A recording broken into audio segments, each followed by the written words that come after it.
Welcome to the freewheeling cavalcade of circular motion, thus defined by the octagon table of wide mental introspection and dedicated utilitarian outward thinking in defense of zero content. Translation: we ain't got nothing. Oh, hey folks, Dude here coming in again, iteration of Dude After Dark. Hopefully everything's not sketched up. It's looking a little weird on my view screen here, so hopefully everything's working normally. It's not being strange, and it's not going in and shuddering and chattering and all the rest of the happy, fun stuff there. I literally was having some misadventures along the course of like several days. And reason being is Mrs. Dude and I were kind of kicking around ideas about taking another cruise and going, air quotes, international. Well, obviously, if you're going to do that, you got to have a passport, okay? My passport expired. I wasn't going out of country, obviously, COVID, all the rest of that fun stuff. So normally what has happened is I have, and I can show you guys in, quick, easy, hopefully not too terribly involved. I can show you guys what's going on here. Okay, so literally, I'm not going to show you the face on it. I'm basically just going to show you like an abbreviated form. So literally, I have a passport card.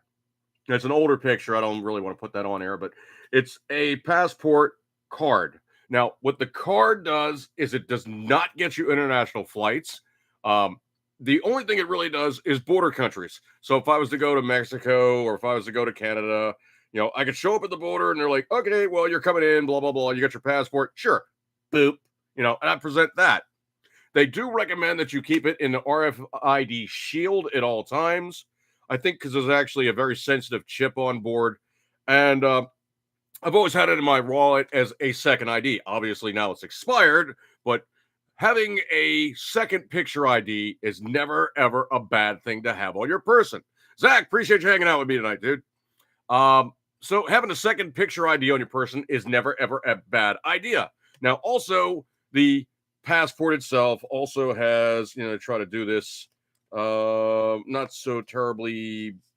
Here we go. You do have, you can see I'm in the corner there, obviously with more hair. Because it is like 10, 12, 13, 14 years ago almost. So anyway, the passport also has a picture ID on board, and you have to present such item.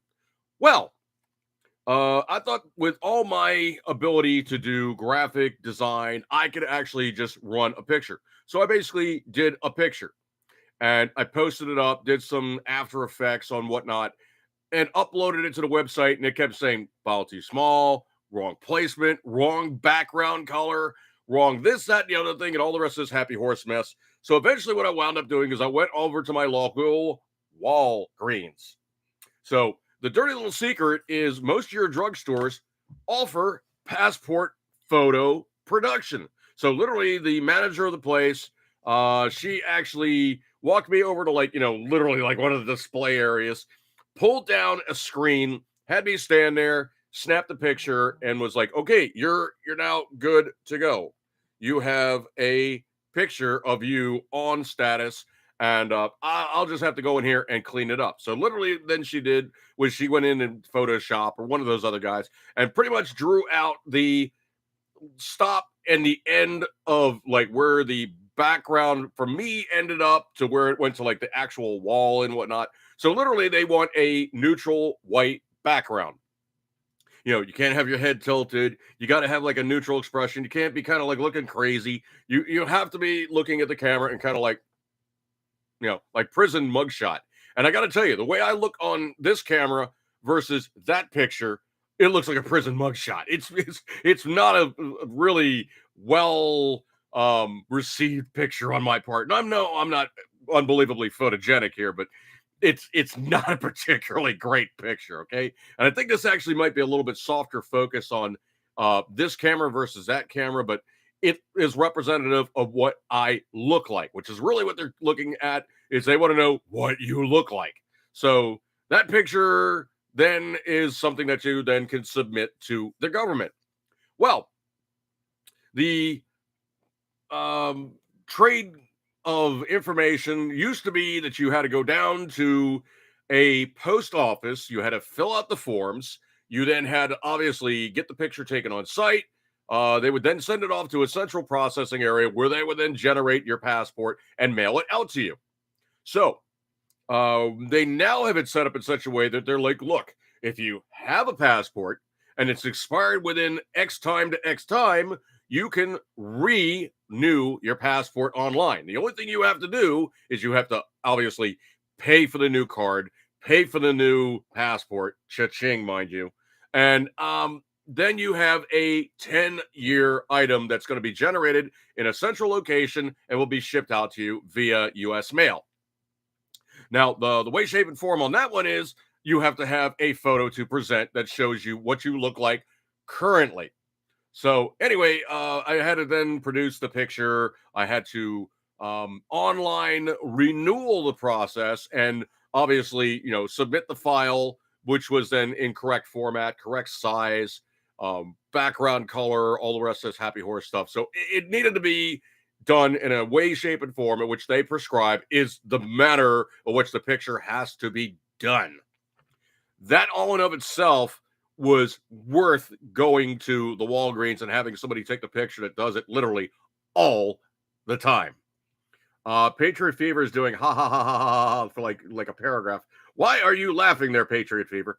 Anyway, so generating that thing and kicking it out, I now am on the 6 to 8 week waiting time period to see if I then did all the proper things and I will get my new passport.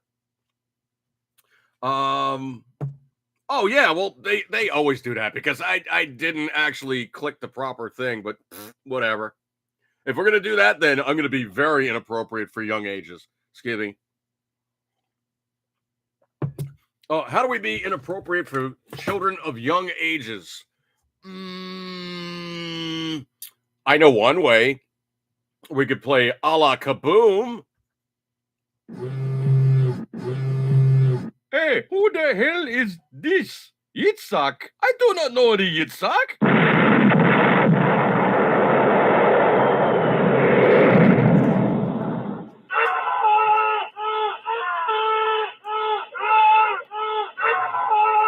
Hey, did anybody happen to see where my testicles rolled off to? I seem to have lost them. Yeah, a la kaboom. The news story, of course, on that one being the Israelis intercepted a shipment of, I wouldn't say maybe contraband, but I would definitely say predisposed and designated as a item that the Hezbollah was going to be utilizing because, well, they were kind of a little too smart by half. So what happened was Hezbollah, in her infinite wisdom, was like, okay, well, they can crack and listen in on our smartphones. What's old tech that those pesky Jews won't get into? I know. Let's use pagers. So what they ordered was 5,000 pagers of a specific brand, a specific style, and they said, we're going to utilize these for communication from here on in. Yes, it's older tech, but then the thing is you can say basically specifically, call me on this phone number that obviously the Israelis don't know about. I'll call you at Habib's bread store down the street. That will be your contact phone number. And if that one fails, well, I'll just give you a new number.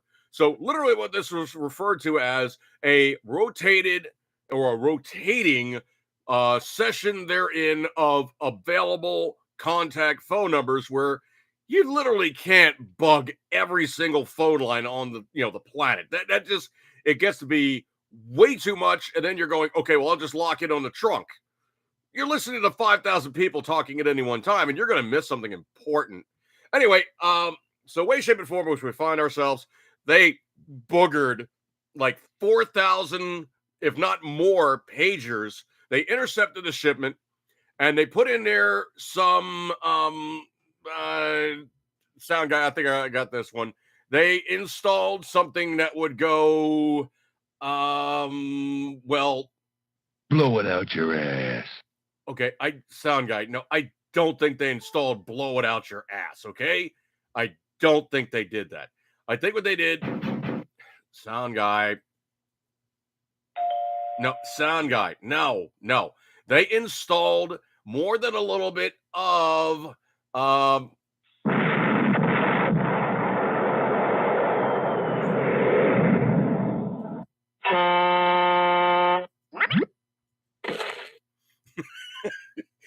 Dude had some hellacious hang time. If you think that's what's going on, dude had some hellacious hang time. Jeez. Yeah, he had some seriously good hang time.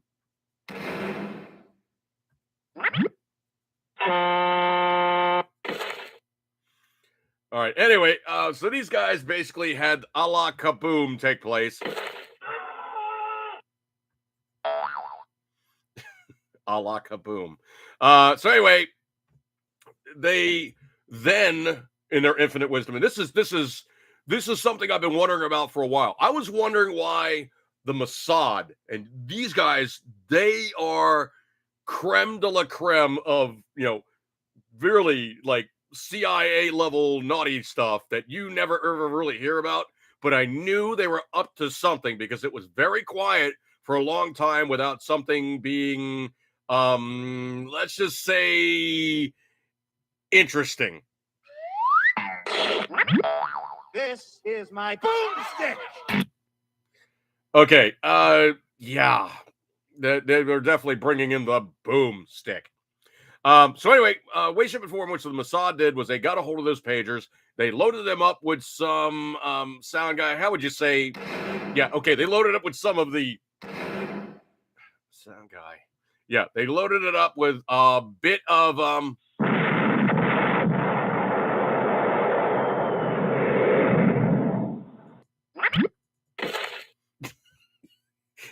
dude has got some sick hang time, and I'll tell you what. Anyway, so they loaded it up with more than a little bit of kabloom. This is almost like this is like David Letterman where he throws the pencil through the glass and like a second and a half later you hear the glass break. Anyway, so they loaded it up with more than a little bit of okay. All right, thank you. Hey! Cat scratching on my wall. So they loaded up with a bit of a la kaboom. And they proceeded then to allow the shipment to take place. The Hezbollah guys then dispersed. Here you go, here you go, here you go, here you go, here you go, here you go, here you go. So everybody had their little box in their pocket, on their side, or in their chest pocket, or some other place on their person. And, well, they sent out the proper code, and things suck. Okay, I don't think they said the blanking thing sucks. Sound guy. Boy, he's really sound guy's really blowing him up left, right, and center.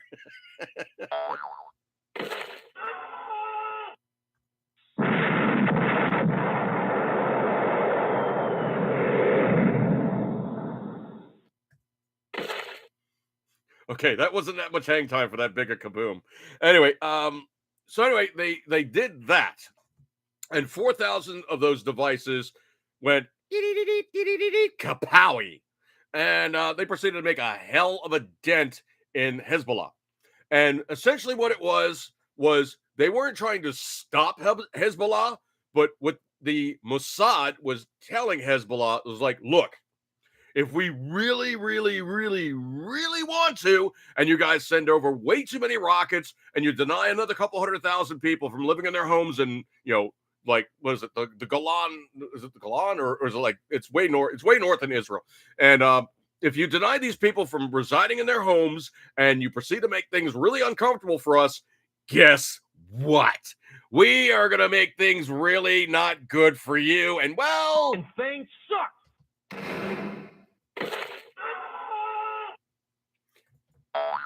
Yeah, so that's exactly what the Mossad did. But then the next step, what they did was they said, we need to put a period on the end of this sentence. So what did they do next? There was fingerprint readers for obvious, information retrieval. Those went, sound guy. Yes. And then there was walkie-talkies, and they went.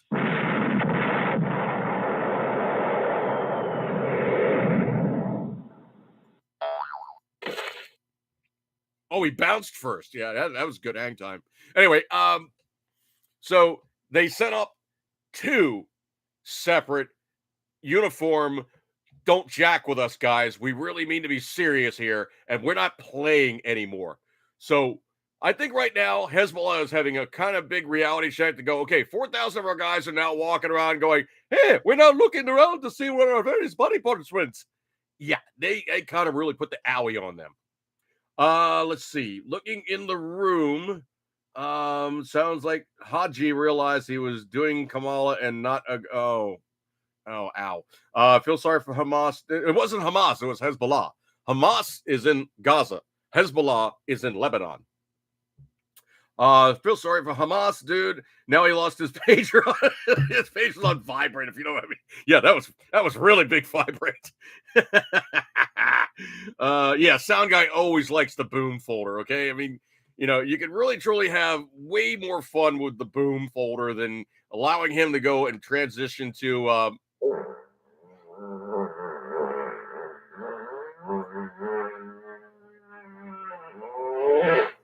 sound guy. That was not the right kind of explosion. Sound guy. Sound guy. Sound guy. Why does it always wind up in the fart catalog? Sound guy. Sound guy. Sound guy. That is not the right kind of explosion.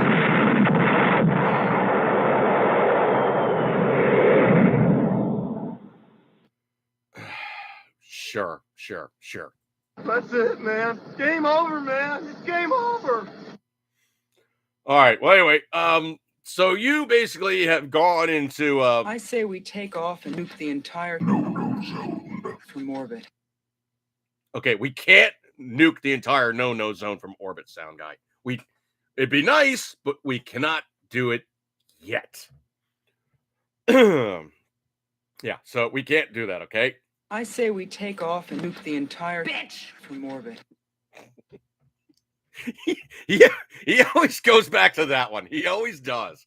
Anyway, let me scroll. I have scads of interesting news stories here, and they are kind of literally all over the freaking map. I mean, wow, just wow. So let me see what I got here. Scrolly. Literally scads of news stories that are really stuff that I really want to put out there and good stuff like that one. Anyway, a lot of memes too. A lot of memes. Let's see. I do find it interesting that, there's now a major turnabout taking place, and of all places, the NRA. And I got to tell you, from my own personal experience, I was a member of the NRA years ago. I'm not a member of the NRA currently. I will not be a member of the NRA probably ever again, mostly because they've been so besmirched by Wayne LaPierre and all the sketch stuff that's now coming out, all the court cases that's now coming out. There's a lot of really weird stuff that's going on around about the guys that are supposedly supposed to protect our gun rights and going, well, we'll just play footsie with these guys in the government, and, because we want to attend all the dinner parties and have the inside crowd thing. Patriot Fever. Next week, Israel announces they'll put X-Lax in the well for Hezbollah. God, that's all we need. It's just they've gone directly into the no zone. Yeah, sound guy. No, stop. So you're basically gonna have Hezbollah stuck firmly in the sound guy. I thought the falafel was safe to eat, but no! Oh!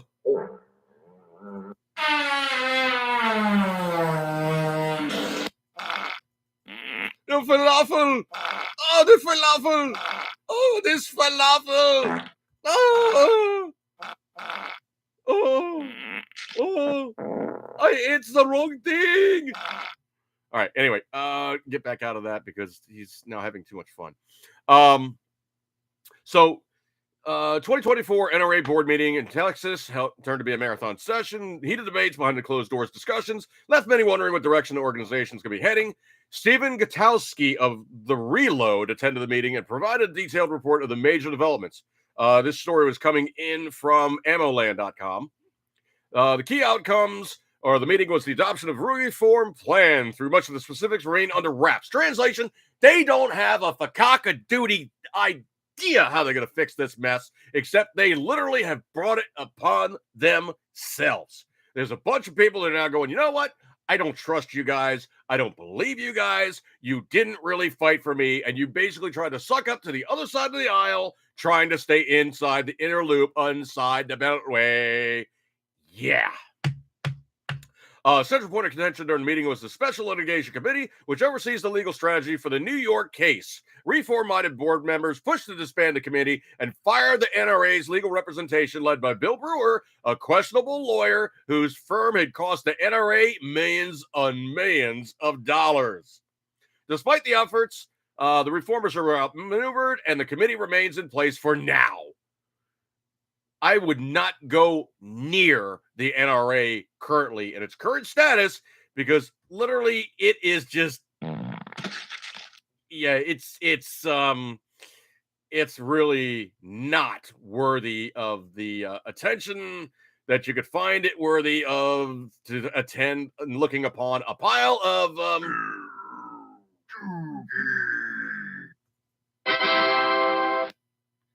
okay, I'll allow the fanfare sound guy. That was actually pretty good thinking on your part where I was going with this one, because I was simply going to be talking about.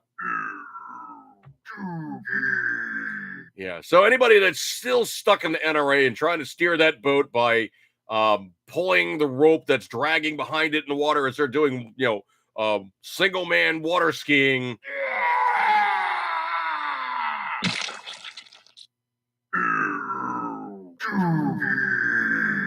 Yeah, you're being trailed in a pile of dookie. I would not go near the NRA. I just simply would not go near the NRA, because if you get right down to it, the long and short about that thing is eventually it's just gonna.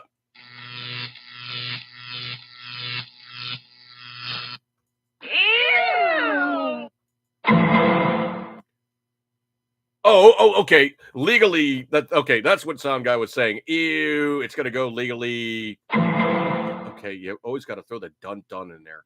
Anyway, so looking at the NRA, I wouldn't go near them with a 10-foot pole, man. Not at all. Scrolly.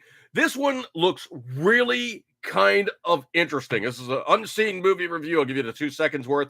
There is a video that's been posted up on IGN. So basically, it's like, one of the guys that basically does like, video games and sci-fi movies and whatnot. But it's Robert Pattinson, the guy that played in The Batman. He's now in a new movie called Mickey 17. So the storyline is, and I've been rewatching Altered Carbon yet again on Netflix. It's really just one of my favorite series that's been on there. It's really, really kind of cool.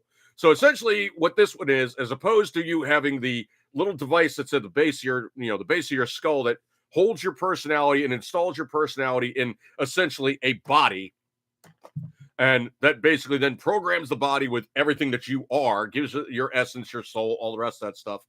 This guy is literally a clone, and it's a clone on top of a clone on top of a clone, and all of his past experiences happen to be downloaded into the next one. And what they're doing is it's a series of clones dying and being remade after dying many, many, many times, and there's a mix-up because literally the Altered Carbon version, they referred to the body as a sleeve. And you were not allowed to double sleeve. You weren't allowed to have two of you around at any one time. There could only be one of you in existence at any one time, or it is a really bad situation. One of you, air quotes, one of you has to die. So the thing is now in Mickey 17 is there's now several of them. Having more than one alive at a time just isn't allowed in that society. And these guys are being used to explore a planet. And every time they die, it adds to the knowledge base of don't die like that. So Mickey 17 sounds really, really interesting. It's gotten kind of a really interesting. The trailer was actually really funny. It's referred to as a black comedy sci-fi film, and the guy that actually directed is named Bong Joon-ho. So the director of Parasite, and I think it's like one of his first major movies. But I got to tell you what, the trailer I saw, the way that they were killing this guy off and just making light of it was absolutely hilarious. And so when Mickey 17 pops out, I'm definitely going to check it out. It looked like a hell of a lot of fun. And it was kind of channeling, but not quite channeling, the ability to take you and install you in a new body when the old body's busted. Kind of almost like that Tom Cruise, Die and Live Again movie. And it's kind of similar to that. But what they do is literally on like Altered Carbon, they literally refer to something called a needle cast. You get into this tube, they download you, beam you off to another planet. You then are on that planet. You get downloaded into a new sleeve. You're on that planet. Now, the thing is, whether your sleeve looks like you or if it looks like another person, that's part of the kind of interesting thing about Altered Carbon was they started out with Kinnaman, and they wound up with the guy that played the Falcon character in the MCU universe. Forget his name. But literally it went from, a tall Swedish white guy to a standard looking black dude. And it was kind of interesting too, where it's like, they're still addressing the guy as Takeshi Kovacs. They find out that, he is Takeshi. So anyway, scroll. That one found to be very, very interesting here. Speaking of very, very interesting here, sound guy, you might want to have that favorite sound effect here. But the lying ass liar isn't trusted anymore after attacking Trump and not calling Kamala on editorial fact checking. That's right. ABC's David Muir sees his newscast ratings tank after his controversial debate monitoring. And that was the other thing too, is also some of the fact checking that they were doing on Donald Trump was abject, incorrect information, flat out lies, and a positing of information and asserting it as such, which was a total fabrication and not even correct about the status, the statements, or the actual facts therein, either for Kamala or against Donald Trump. It was absolutely unbelievably disgusting the way that they did that, where he would be like, well, this, that, the other thing. Well, Donald Trump's this, that's not a correct information. We found our fact checking. That never should have happened in a political debate. That guy talks, that person talks, that person talks, that person talks. The guys running the thing, the moderators essentially say, okay, we're out of time here. The next person needs to speak. That's their job. Not, well, you didn't say it correctly and we didn't like what you said because you made our guy look bad. That's not the job of the moderator. And I hope that this guy sees his ratings fall through the floor. And undeniably, he just needs to find himself seen as,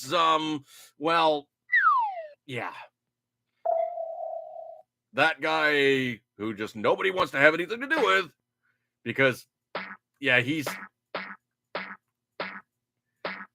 not worth he's not worth a band snap on a jock strap. Got it, sound guy. Thank you very, very much. I don't even know where that came from. Anyway, so scrolly. I don't know if you guys heard about this one or not, but supposedly there's now footage out from Kamala that says this. And this abridges first, second, fourth, fifth, and I can't tell you how many other amendments she's abridging and stating clearly that this is her intention to do these things. But during a May 2007 press event in support of gun storage requirements, then San Francisco District Attorney Kamala Harris stressed that being a legal gun owner does not bar police from searching your home. Quote, she said this: just because you legally possess a gun in the sanctity of your locked home doesn't mean that we're not going to be able to walk into that home and check to see if you're being responsible. Bezel,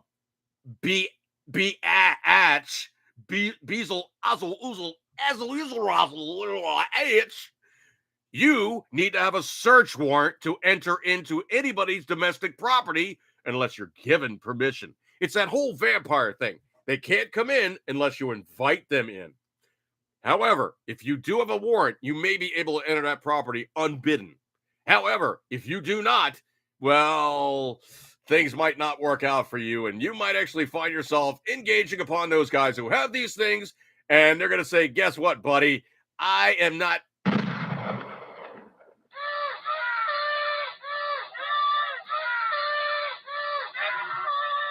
I'm not giving it up without a little bit of a problem, okay? So potentially you bash on the door and say, we're gonna see your stuff.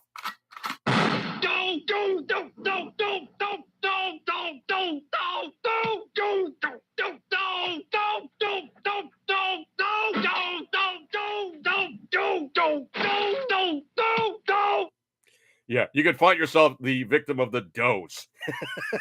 So don't do it. Oh, Patriot Fever sounds like a plot for a bad. Oh, jeez. Sometimes I think he should be writing comedy for some people. Anyway, one of my friends posted up a picture on Facebook. It cracked me up. It's a picture of a Motorola pager, and on the display it just says "Shalom." That one I can take out, make safe. Excuse me. This one is kind of a jumping subjects a little bit. I cannot begin to tell you just how unbelievably complicated German technology can be. I mean, you look at like just automobile technology, and you pop the hood and you're like, okay, this kind of looks straightforward. And then you pop off the plastic engine cover and it's like, it looks like a science experiment mixed with hey, we could build it like this because, well, this is just how we do things. Yeah. So anyway, Porsche, in all their infinite wisdom, has designed even more overcomplicated German stuff. This one coming in from motor1.com. So it's Porsche's idea for a 6-stroke internal combustion engine. Oh, my stars and garters. Stand by for this one. So the patented engine design features a special crankshaft that adds more power and compression strokes to the cycle. So essentially, it's another circle added to the circle already done by the crankshaft. So Porsche's designers reckon they can add another compression and power stroke to the process. Documents filed with the U.S. Patent and Trademark Office specifically describe this as, quote, 6 individual strokes that can be divided into 2 3-stroke sequences. The added steps would occur between a traditional power and exhaust stroke. The first sequence then would be an intake compression power, followed by a compression power exhaust. To do this, the Porsche patent shows the crankshaft spinning on a ring with 2 concentric circles, or an annulus. This alternates the central point of rotation, effectively lowering the piston's travel bottom dead center slightly for the added strokes. That in turn changes the compression, since the piston isn't traveling as far up, top dead center, in the cylinder. That also means that the engine has 2 top and 2 bottom dead centers. Why all the complexity? In short, the design would be the potential to generate more power with better efficiency. In a typical engine, there is only 1 stroke in 4 that actually makes power.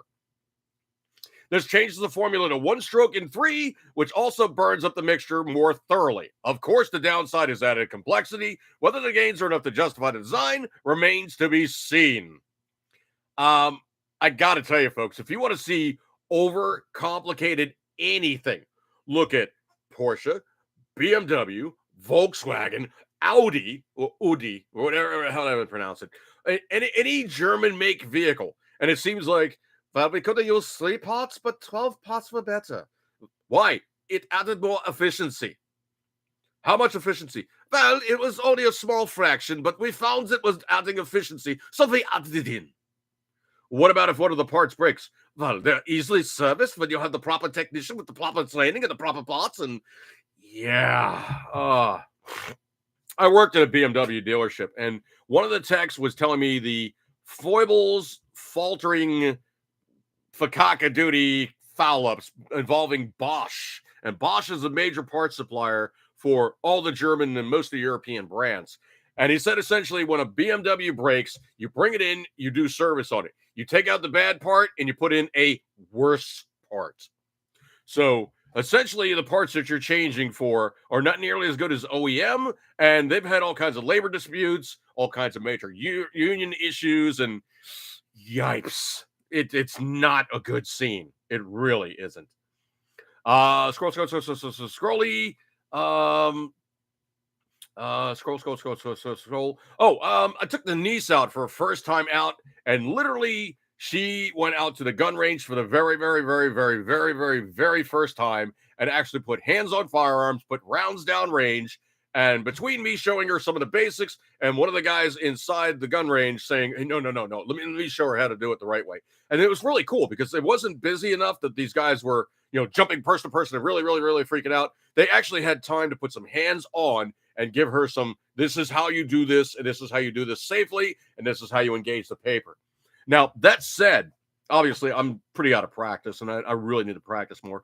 But she was actually shooting some groups. I was very surprised. She was on the paper, and she was actually shooting groups with the weapons. Now, the list of weapons that she did engage, she tried out my Ruger Mark II 22 pistol, which is basically the thing that they jokingly refer to as Ruger's Luger. And it is an absolutely sweet shooting piece, man. It is just a gentle, nice feeling weapon. It's a little heavy for her, but it was a really nice shooting piece. It's one of my favorite pieces. And so then she also got to try my CZ75 9mm. And that was after I gave her my 19 Smith & Wesson to try it out in 38 and 357. And it was kind of fun because I gave her the 38 loads to practice on.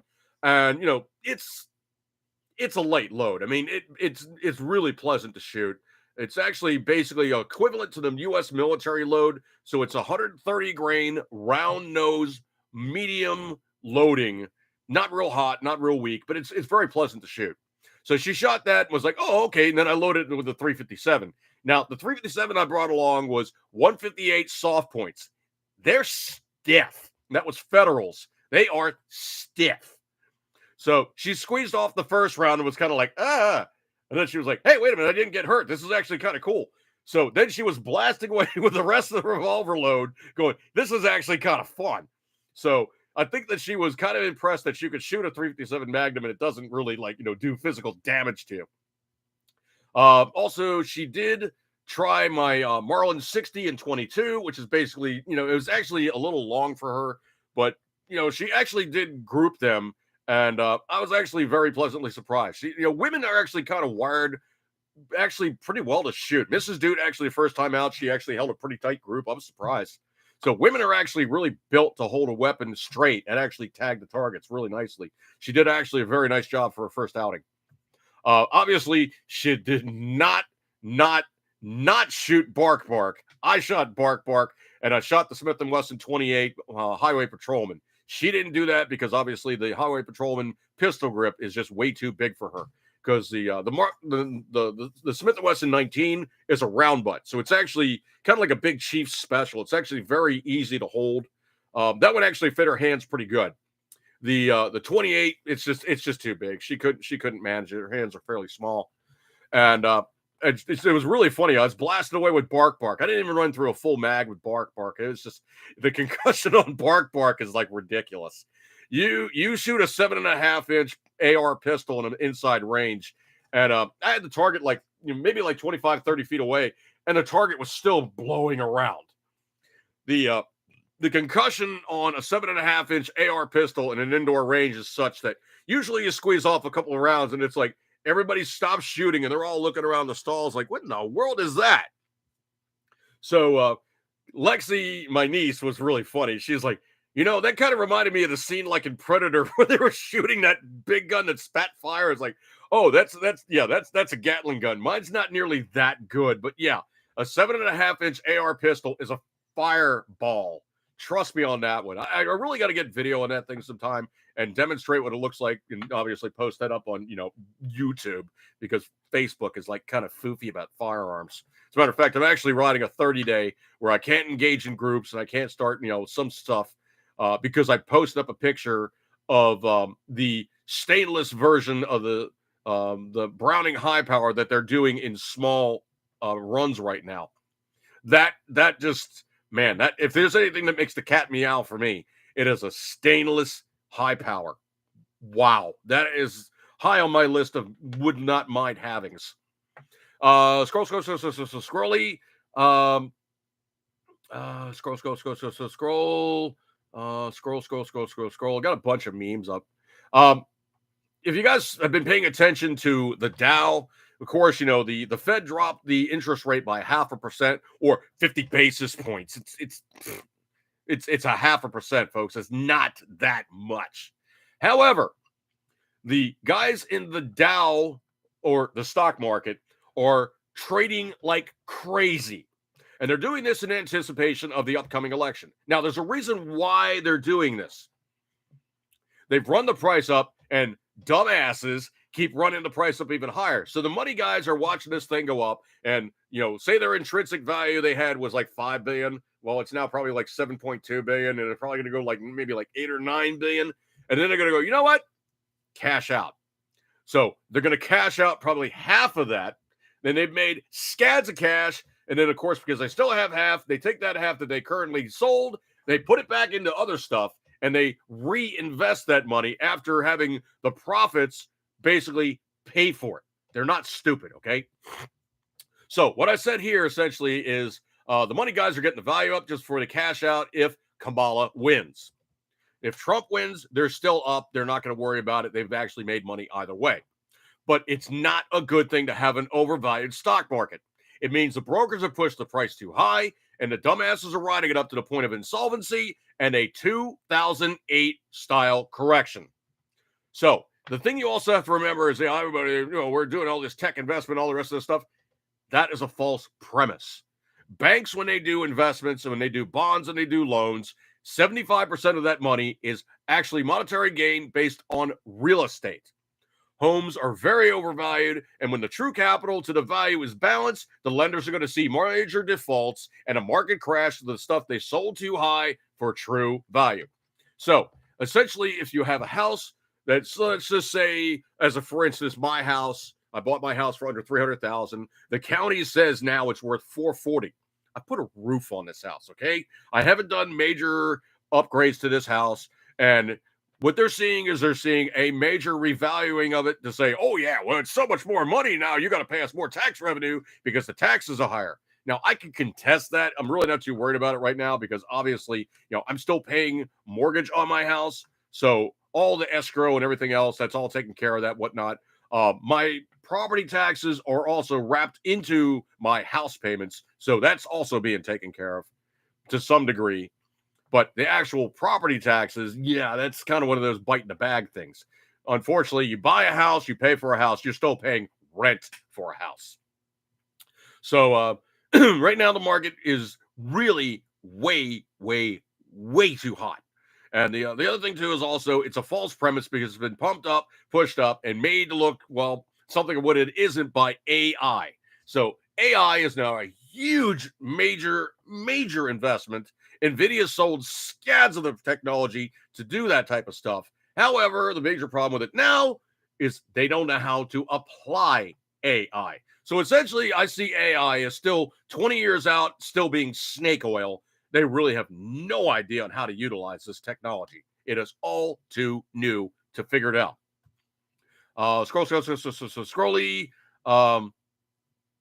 The billionaires, this one's very, very interesting. From Fox Business, there's a billionaire that was interviewed, and the guy's name is Jay Paulson, and he's actually a billionaire.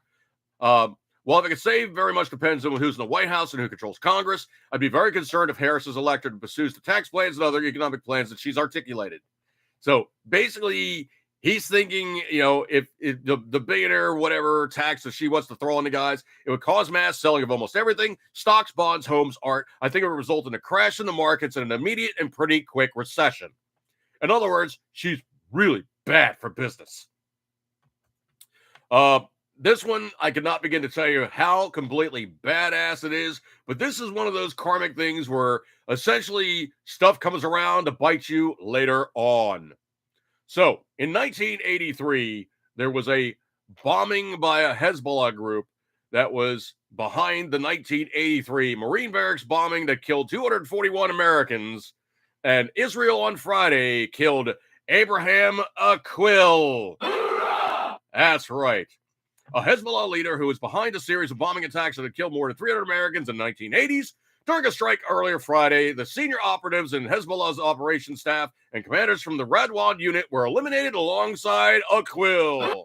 The terrorists were killed while meeting to plan a fresh incursion into Israel to, quote, kidnap and murder innocent civilians in a manner similar to the October 7 massacre, the Israel Defense Forces said, or the IDF. Quote, the IDF will continue to remove the threat of Hezbollah capabilities and will continue to operate in all arenas to protect Israeli citizens and civilians, the military said in the announcement. A quill, it's AQIL, also known as Tashin, was the principal leader in the terrorist group still responsible for the 1983 Lebanon bombing of the U.S. Embassy in Beirut that killed 63 people, and Marine Corps barracks that killed 241 U.S. personnel, 220 Marines, 18 sailors, and 3 soldiers. But this guy has now attained, well, room temperature. Semper Fi, Marines, carry on. So yeah, Karmic, this guy got bit. Now, here's the other thing, too, is this has now also been confirmed from that same article that was posted up in Truth Press. So, quote, on Tuesday, Israel's elite Mossad intelligence and covert operations agency unleashed a long-planned attack in which it blew up pagers belonging to Hezbollah members, killing 12 and injuring 2,800.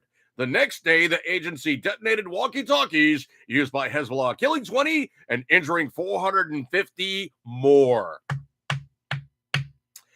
So besides the walkie-talkies, there was the fingerprint readers and other technologies. Let's just say that this was a major pushback on their part to go, we're simply just going to make a phone call and let you guys figure it out. And yeah, we're simply just going to call you guys. And yeah, it was more than a little bit. Whoa! It's spicy. Yeah, it was a little bit just.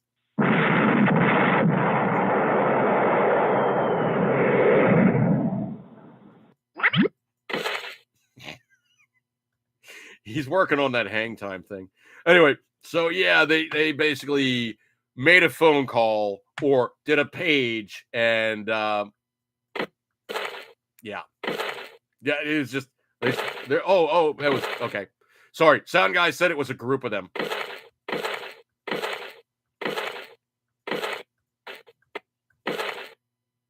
All right, there's a bunch of them falling down. Oh, I'm sorry. Oh, okay. That was the rest of the group falling down. The rest of the group falling down.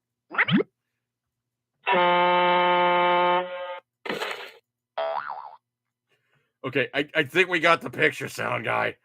Scrolly. This is going to be kind of a warning. There is several personalities utilizing this link. If somebody does something gun-related on any of your Facebook stuff, do not click on this link. Do not download the Telegram app. Do not engage this butt bung. But this guy that tried to contact me and make comments on my video, or I'm sorry, on one of my Facebook posts, was Lavinius Favor. And it was a link to https://t.me/Jeff_Guns_store.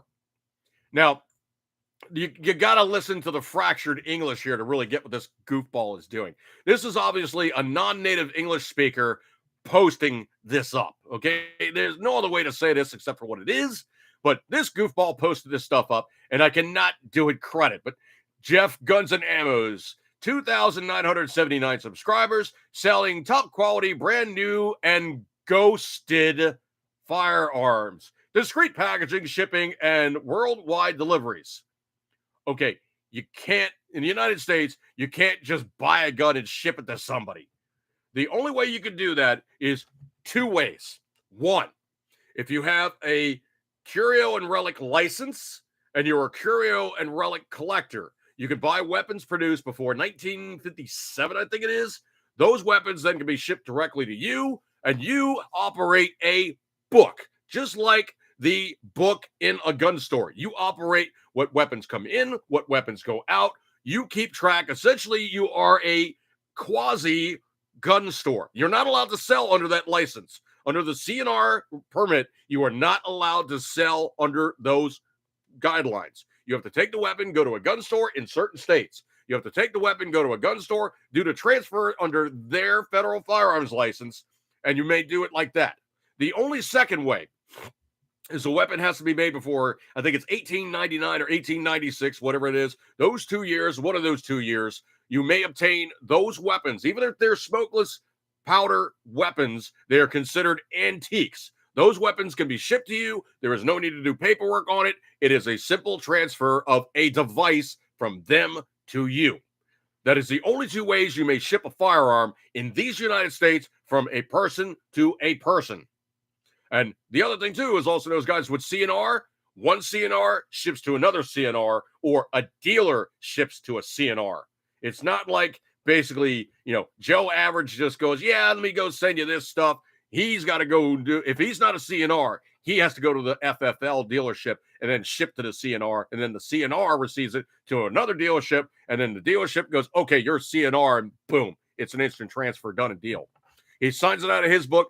The CNR signs it into his book. So it's a dealer transfer to a dealer transfer, quasi.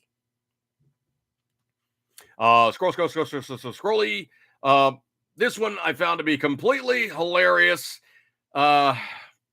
This is going to be one of those kind of it happened things. It's just one of those. It's going to happen. So what happened? Well, the Secret Service really needs to be trained up better. So I'm saying simply, you cannot, shooty shoot at the president. We will shooty shoot ourselves first.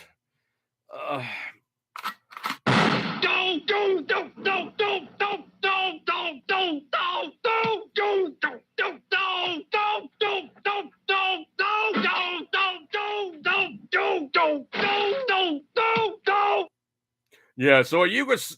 Secret Service agent accidentally shot and injured himself Saturday evening. He's expected to survive. This one coming in freepress.com. So according to the USSS, the agent was on duty during the negligent discharge when he was handling his weapons shortly before 8 p.m. in the area of 32nd and Fessenden Streets in Northwest Washington, D.C. His injuries were not life-threatening, and the officer was taken to the hospital for evaluation and treatment. He basically popped himself in the leg, probably. USSS said no one else is involved in the incident. No other details have been made public so far. The Secret Service Office of the Professional Responsibility plans to investigate the incident. Translation, the dumbass was doing something dumbass and popped himself in the leg because he got complacent. Yeah, he did it to himself.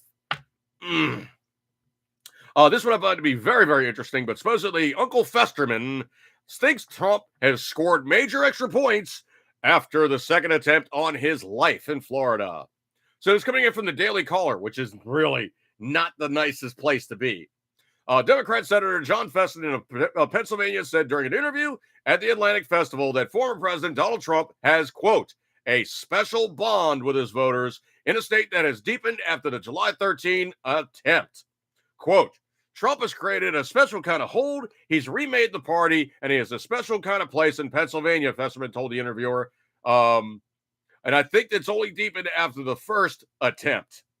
So Fetterman might be kind of looking more at the libertarian side of things rather than the hardcore left-leaning, you can't possibly like Donald Trump because he's Donald Trump. Orange man, bad. Just give me 1 second. So anyway, that's coming out. And it's going to be kind of interesting here. So there is way more information coming out about this guy, and it is getting very interesting about the a-hole in Florida. Coming in from the Blaze, obviously referenced by AmericanJournalDaily.com, but coming in from the Blaze. Blaze News investigative journalist Steve Baker has done some digging on the would-be assassin, and he isn't thrilled with what he's found. Quote, this guy has an extensive rap sheet, and there's some curious aspects to this, Peterson comments. Most curious with all the charges, 74 arrests. Now, how many times did he actually spend time in a clink? None. 0. So that's getting very, very interesting right then and there. So the story goes beyond the assassination plot. The news investigation journey uncovered far too many unanswered questions. It was just a random tag. It was something more calculated to play. According to Baker, Trump could have chosen between 3 different golf courses that morning. Was he there by luck of the draw, or was something else going on? Added to the mystery was the GoPro camera suspiciously mounted on the fence outside the golf club. Baker questioned whether the camera was broadcasting to someone nearby, raising serious concerns about a larger plot at play. Despite these oddities, answers remain elusive. They can answer all these questions right now, Baker said, but so far they have not. So anyway, the extensive history raises more red flags in a busy airport. So as he pointed out, the rap sheet is long and alarming. Extensive rap sheet, curious aspects, been arrested 70 times. Charges include possession of a weapon of mass destruction and violent standoff with police. Detailed a particularly shocking incident which Ruth held off the Greensboro, North Carolina police and Guilford County Sheriff's Department for 3 hours with a machine gun, no less. And yet, despite the gravity of the crimes, he's never been held accountable. How much time he spent incarcerated? Zero, none. That's right. Despite over 100 charges and 74 arrests, he's barely seen the inside of a jail cell. How come someone with so dangerous history remains free to roam the streets? Baker and Peterson are right to be concerned. They aren't the only ones. So there's now also a media silence and double standards. While the media continues to downplay or outright ignore the threats against Trump, it's clear the justice system and law enforcement have failed to keep the dangerous individuals like Ralph in check. This was happening to a Democrat. The outrage would be deafening, but when it comes to Trump, the rules seem to change. It's a double standard that's becoming harder and harder to ignore. This attempt on Trump isn't just a personal attack on him. It's an attack on the very fabric of democracy. Trump is running for president again. Attempts to silence him, whether through violence or other means, should be taken seriously. The lack of swift and decisive action is as troubling as the attempt itself.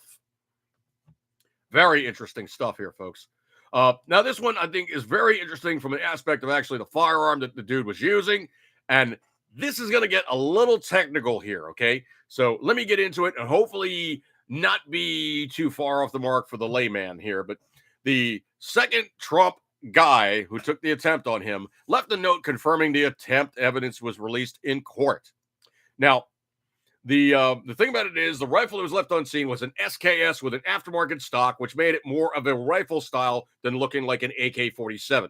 So the media was right off the bat completely wrong in that regard. They saw the magazine, which looked like an AK magazine, but it is not an AK-style magazine. It is actually a magazine that is referred to as having a long ear. So in other words, the front of it sticks out quite a bit, so it can be adapted to work into the SKS rifle, which is different than the SKS rifle. The SKS was the precursor to the AK. The SKS shoots the same cartridge, but it is not the same rifle at all. So it was found with an aftermarket rifle stock and an aftermarket extended magazine. Only 11 rounds of 7.62 .39 ammunition with brown lacquered steel cases were found in a rifle at the scene. So basically, dude was shooting like surplus ammo, okay? Steel case ammo is basically the stuff that they use all around the planet. Excuse me one second here. I got a frog in my throat. So the ammunition that he was using is like standard stuff all over the planet. Steel case ammo is standard AK and SKS ammo. There's nothing crazy about it. It's been used forever. The mounting of the scope on the rifle was unusual for the United States. It was clamped onto the dust cover with clamps and completely extended around the rifle. Okay, that is not correct at all. The dust cover is what is on top of the rifle that encloses the back of the bolt area and it encloses the back of the recoil spring. That is the dust cover. The picture that they're showing is basically something that I get that the person describing it did not get. It's clamped onto the dust cover with clamps that completely encircled around the rifle. It's said to be a common method for attaching a telescopic sight to the SKS in the Middle East. Most of those mounts that he's even talking about, hang on a second here, let me get a bigger picture so I can get a better view at it. For all the world, what it looks like is it looks like he basically had a dust cover mount and there's like a lot of tape around it. That's what it looks like. It looks like he basically stuck the scope on there with a bunch of tape because obviously, dude really, truly didn't know what the heck he was doing. Or it is a piece gun that they slapped together. The other thing, too, is also the information that was on the weapon was completely removed because they literally scratched off the serial number, which is engraved into the receiver. Now, if you look at the way an SKS is made, it's basically a milled receiver weapon. It is a piece of steel. They hog out the steel, and then they put a sheet metal cover on top of it. That is the dust cover. Or they have a machined dust cover. Both of those ways the weapon can be made. Actually, truthfully, I really need to see more detail because they're kind of saying it's one way when it's something else.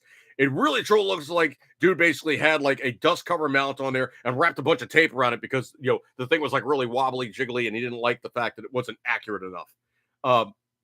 SKSs and AKs are not sniper rifles, okay? Let's just be completely honest here. They are not sniper rifles.